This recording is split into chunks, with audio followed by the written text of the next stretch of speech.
Dobrý deň, som Rastislav Blaško a kandidujem na predsedu Bratislavského samosprávneho kraja.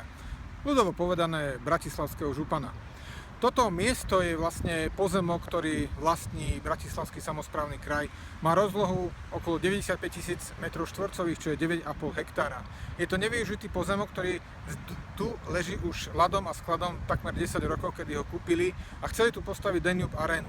No keďže tu sa stalo to, čo sa stalo, že jednoducho nikto tu neurobil nič a neprežil slamku, tak som si povedal, že na tomto mieste je potrebné urobiť nové zmeny a urobiť v podstate niečo do budúcnosti. Myslím si, že tu treba urobiť v prvom rade nový sídelný komplex pre Bratislavský samosprávny kraj. Je to miesto, ktoré sa dá využiť aj pre športoviska. Čiže najprv tu bude sídelný komplex, kde budú budovy, kde bude zasadnutie poslancov, kde tu budú pracovať zamestnanci a zároveň bude možné aj prenajímať priestory komerčne a nekomerčne. Nekomerčne napríklad pre charitatívne alebo kultúrne alebo športové organizácie, ktoré budú úzko spolupracovať s Bratislavským samosprávnym krajom. Ďalším priestorom, ktorým tu chceme využiť, je priestor pre založenie župnej banky.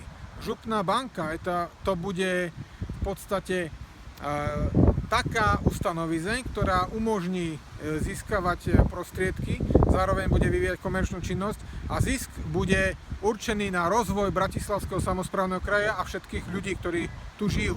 Tento zisk bude v podstate hlavne na vzdelávanie, školstvo, na stredných školách, povedzme základných školách, aj keď patria obciam, a zvlášť na rozvoj športu, kultúry, cestovného ruchu a ďalších rozvoj aktivít samosprávneho kraja.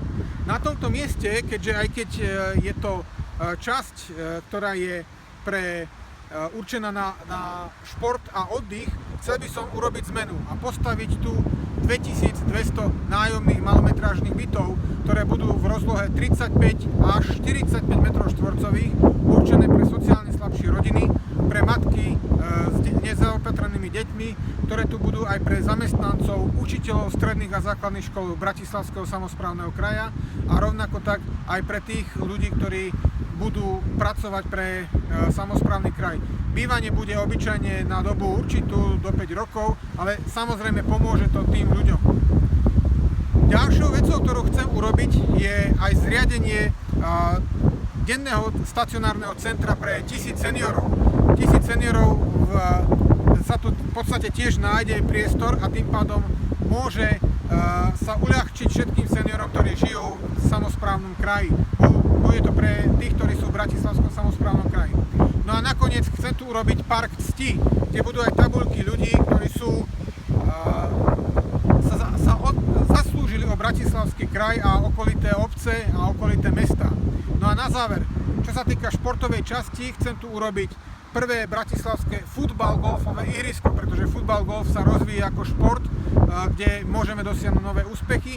Chcem tu urobiť ešte aj malé mini futbalové ihrisko pre hokejbal a volejbal s basketbalom a rovnako také miesto pre plážový volejbal a plážový futbal.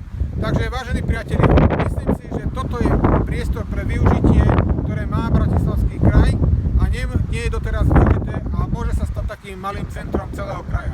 Takže ďakujem vám za pozornosť, prosím vás o podporu. 4. novembra príďte ma podporiť. Rastislav Blaško, nezávislý kandidát na predsedu Bratislavského samosprávneho kraja. Ďakujem vám.